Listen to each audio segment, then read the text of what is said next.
na tunawashauri watu wasiwi sababu ya kuhamasisha vita. Watanzania wana bahati, ni nchi ya amani. Ndio Tanzania hiyo.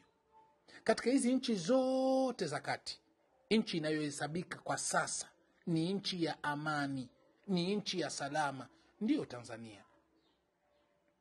Sasa Watanzania neema waliokuwa nayo wengi hawaijui, wanaisahau. Mtume anakuambia hivi, mtu anaweza kuwa na neema asijui neema aliyokuwa nayo, lakini kimuondoka ndio atakumbuka bana, kumbe tulikuwa na neema.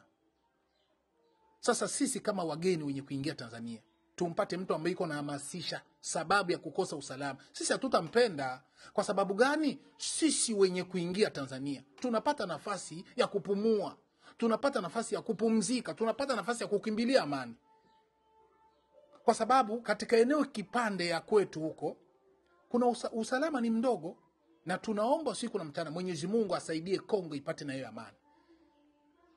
Lakini ukosefu wa usalama uko katika sehemu zetu kule. Unaona bana? Na kama tunakuja huku ni namna ya kutafuta usalama. Sasa tunakokuja kutafuta usalama, tena wenye nchi wenyewe, raia wenyewe, baadhi yao wanaanza kutafuta kukosesha huyo usalama. Sisi tutawapenda kweli?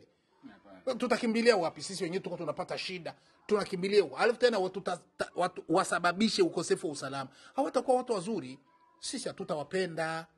Unaona bana? Kwa sababu Tanzania ndio sehemu yetu ya kukimbilia ili kutafuta amani, kutafuta kupumzika. Na ndio sababu tunapenda hii Tanzania. Ni nchi nzuri kwa sababu ya amani yake.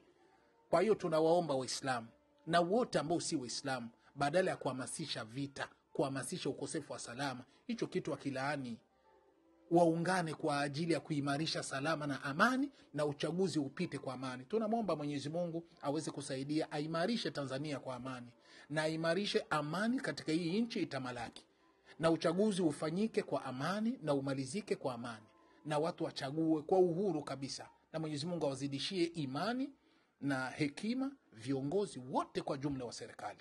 Basi hapo tunamaliza nikisema kwamba watu